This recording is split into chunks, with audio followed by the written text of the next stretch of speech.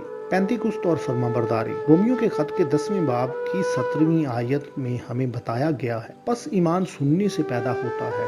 عہد عتیق کی عبرانی زبان میں لفظ شیما سننے یا اطاعت کرنے کے لیے استعمال ہو سکتا ہے۔ ہم اس کا ترجمہ کسی بھی طرح کر سکتے ہیں، اور یہ دونوں ہی درست ہیں۔ دوسرے لفظوں میں خدا کی آواز کو سننے کے بائبلی تصور کو اس کی اطاعت سے الگ نہیں کیا جا سکتا جو کسی نے سنا ہے۔ اگر کوئی شخص یہ دعویٰ کرتا ہے کہ اس نے خدا کی آواز کو سنا ہے، لیکن وہ اس کی فرمانبرداری نہیں کرتا، تو پھر اس شخص نے حقیقت میں اس کی آواز کو سنا ہی نہیں ہے۔ بزرگ یعقوب نے بھی اس کا یہی مطلب ظاہر کیا جب اس نے یعقوب کے خط کے دوسرے باب کی 17ویں اور 24ویں آیات میں لکھا، اسی طرح ایمان بھی اگر اس کے ساتھ اعمال نہ ہوں تو اپنی ذات میں مردہ ہے۔ بس تم نے دیکھ لیا کہ انسان صرف ایمان ہی سے نہیں بلکہ اعمال سے راست باز ٹھہرتا ہے۔ اس بات نے بہت سے لوگوں کو پریشان کر دیا جو یہ سمجھتے ہیں کہ یعقوب کی بات پولس رسول سے متصادم ہے، لیکن ایسا بالکل نہیں ہے، دونوں ہی درست ہیں۔ پولس راست بازی کو تقدیس سے الگ کرنے میں درست تھا، یعنی کہ فسح سے پینتیکوست تھا، لیکن یعقوب ایمان کے ساتھ اعمال کو شامل کرنے میں درست تھا، یعنی فرمانبرداری کو سننے سے جوڑنا۔ پولس کی تعلیمات ہمیں بتاتی ہیں کہ فسح اور پینتیکوست دو مختلف عیدیں ہیں جو مختلف واقعات کی یاد میں منائی جاتی ہیں۔ کوئی سینا پر شریعت کو حاصل کرنے سے پہلے اسرائیلی مصر کی غلامی سے نکل کر آئے،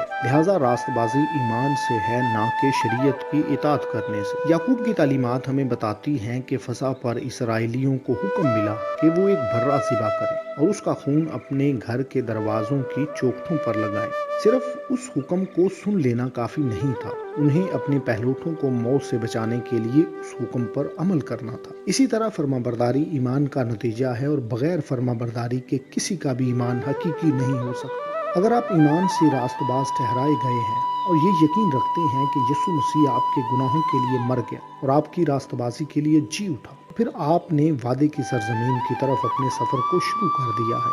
آپ نے مصر کو چھوڑ دیا ہے، وہ جگہ جہاں آپ اپنے گناہ کی غلامی میں تھے۔ اب آپ کلیسیا کا حصہ ہیں، بالکل ان کی طرح جنہوں نے فسح کے موقع پر مصر کو چھوڑا اور بیابانی کلیسیا کا حصہ بنے۔ اس کا مطلب ہے کہ اب آپ خدا کی بادشاہی کا حصہ ہیں۔ موسیٰ کے ماتحت شہریوں کو خیمہ اجتماع کے بیرونی احاطے میں داخل ہونے کی اجازت تھی۔ موسیٰ کے خیمہ اجتماع میں 3 حصے تھے: بیرونی صحن، پاک مقام اور پاک ترین مقام۔ جب آپ اپنے آپ کو خدا کا مقدس مانتے ہیں تو یہ 3 حصے جسم، جان اور روح سے مماثلت رکھتے ہیں، لیکن ہم ان 3 حصوں کو بادشاہی میں اپنے مقام کے طور پر بھی دیکھ سکتے ہیں: شہری، کاہن اور سردار کاہن کا بدن۔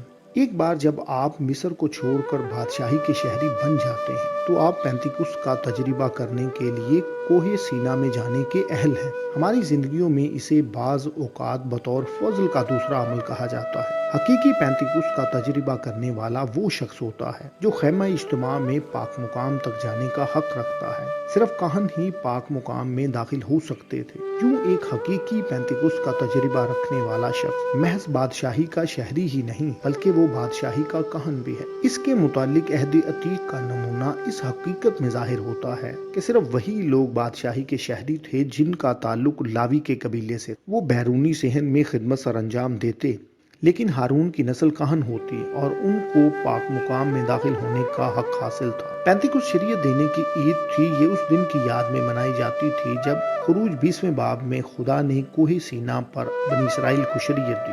اس موقع پر خدا نے ان سے کلام کیا اور لوگوں نے خدا کی آواز کو سنا۔ استثنا کی کتاب کے 4 باب کی 12ویں آیت میں لکھا ہے، اور خداوند نے اس آگ میں سے ہو کر تم سے کلام کیا، تم نے باتیں تو سنی لیکن کوئی صورت نہ دیکھی۔ فقط آواز ہی آواز سنیں۔ اسرائیلی اس وقت 10 احکام سننے سے زیادہ اس کی آواز سے خوفزدہ تھے۔ انہوں نے موسیٰ سے درخواست کی کہ وہ خدا سے کہے کہ وہ براہ راست ہم سے کلام نہ کیا کرے۔ انہوں نے اس بات کو ترجیح دی کہ موسیٰ انہیں خدا کی کہی ہوئی باتیں بتا دیا کرے، یعنی خدا کی آواز کو انسانی نمائندے کے ذریعے بالواسطہ سننا۔ عبرانیوں کے خط کے 12ویں باب کی 19ویں آیت میں اس دن کا ذکر کرتے ہوئے کچھ اس طرح سے لکھا ہے: اور نرسنگے کا شور اور کلام کرنے والے کی ایسی آواز تھی جس کے سننے والوں نے درخواست کی کہ ہم سے اور کلام نہ کیا جائے۔ اس دن اسرائیل نے خدا کی آواز براہ راست سننے سے انکار کرنے کی وجہ سے اپنے لیے ایک ہولناک مثال قائم کر لی۔ وہ ایک شخص کو چاہتے تھے جو پیشہ ور مقرر ہو اور خدا کی آواز کو سن کر انہیں بتا دیا کرے۔ وہ خدا سے ایک بالواسطہ تعلق چاہتے تھے۔ چنانچہ خدا نے ان کی درخواست قبول کر لی۔ اپنی آواز سے ان کے دلوں پر شریعت کندہ کرنے کی بجائے اس نے انہیں پتھر کی لوحوں پر لکھی ہوئی شریعت دی۔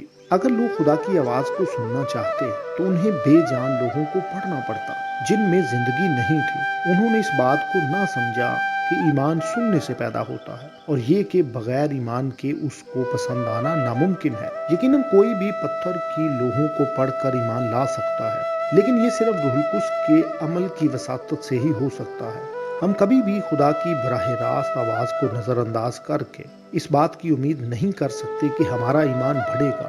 ہمیں لازماً خدا کی آواز کو سننا سیکھنا چاہیے، چاہے ہم کلام مقدس کا مطالعہ کر رہے ہوں، کسی واعظ کی منادی سن رہے ہوں یا وقتوں کے نشانوں پر غور کر رہے ہوں۔ کلام کے بغیر کوئی بھی بیرونی چیز ہمارے اندر ایمان پیدا نہیں کر سکتی۔ ہمارے اندر ایمان اس وقت پیدا ہوتا ہے جب ہم خدا کو دیکھتے اور اس کی آواز کو سنتے ہیں۔ خدا ہم میں سے ہر ایک سے شخصی اور براہ راست تعلق استوار کرنا چاہتا ہے۔ یہی بات ہمیں ان تمام لوگوں سے الگ کرتی ہے جو نامعلوم خدا کی پرستش کرتے ہیں۔ خدا کبھی بھی نہیں چاہتا کہ ہم پر صحائف کو مسلط کر کے ہمیں چھوڑ دیا جائے کہ ہم فیصلہ کریں کہ ان کے مطابق کیسے زندگی بسر کرنی ہے۔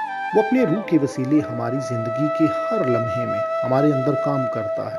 اگر ہم اس کی آواز سنیں گے تو ایک باطنی اور خاموش آواز کے ذریعے ہمیشہ ہماری رہنمائی ہو سکتی ہے۔ یہ پینتیکوست ہے۔ بدقسمتی سے اسرائیل نے خروج کی کتاب کے 20ویں باب میں ایک نمونہ قائم کیا اور پینتیکوست کے حقیقی معنی کو مسترد کر دیا۔ تمام لوگوں نے 10 احکام کو سنا۔ اسی وجہ سے ہم دیکھتے ہیں کہ کلیسیا میں آج بھی شریعت کے اس حصے کو جانا جاتا ہے، لیکن اسرائیل نے باقی شریعت موسیٰ کے ذریعے بالواسطہ حاصل کی، کیونکہ وہ واحد شخص تھا جس نے پہاڑ پر چڑھ کر باقی شریعت کو سنا۔ یہ بدقسمتی کی بات ہے کہ کلیسیا میں آج بھی اکثر لوگوں سے باقی قوانین پوشیدہ ہیں۔ وہ ان کا مطالعہ نہیں کرتے، ان کے خیال میں وہ ان کے لیے نہیں ہے۔ ان کی آنکھوں پر پردہ ہے جو روح القدس کے مکاشفے کے بغیر ہٹ نہیں سکتا، اور صرف وہی ان صحائف کو زندہ کر سکتا ہے۔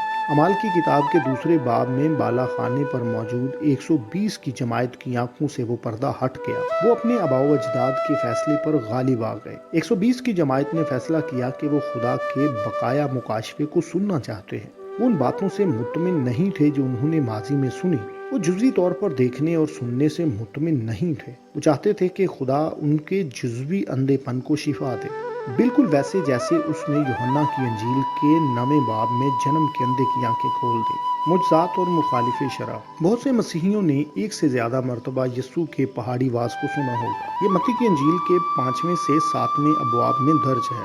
اس حوالے کے آخر میں وہ سچے اور جھوٹے نبیوں کی پہچان کے بارے میں بات کرتا ہے کہ ان کے پھل سے ہم انہیں جان سکتے ہیں۔ پھر وہ متی کی انجیل کے 7ویں باب کی 21ویں سے 23ویں آیات میں کہتا ہے: جو مجھ سے اے خداوند کہتے ہیں ان میں سے ہر ایک آسمان کی بادشاہی میں داخل نہ ہوگا، مگر وہی جو میرے آسمانی باپ کی مرضی پر چلتا ہے۔ جس دن بہتیرے مجھ سے کہیں گے: اے خداوند کیا ہم نے تیرے نام سے نبوت نہیں کی اور تیرے نام سے بدروحوں کو نہیں نکالا اور تیرے نام سے بہت سے معجزے نہیں دکھائے؟ اس وقت میں ان سے صاف کہہ دوں گا کہ میری کبھی تم سے واقفیت نہ تھی۔ اے بدکاروں میرے پاس سے چلے جاؤ۔ کچھ انگریزی تراجم میں بدکاروں کا ترجمہ لا لیسنس کیا گیا ہے، جو یونانی کے لفظ اینومیا کا ترجمہ ہے۔ کنگ جیمز ورژن میں اس کا ترجمہ انیکویٹی کیا گیا ہے، جو تکنیکی اعتبار سے درست ہے۔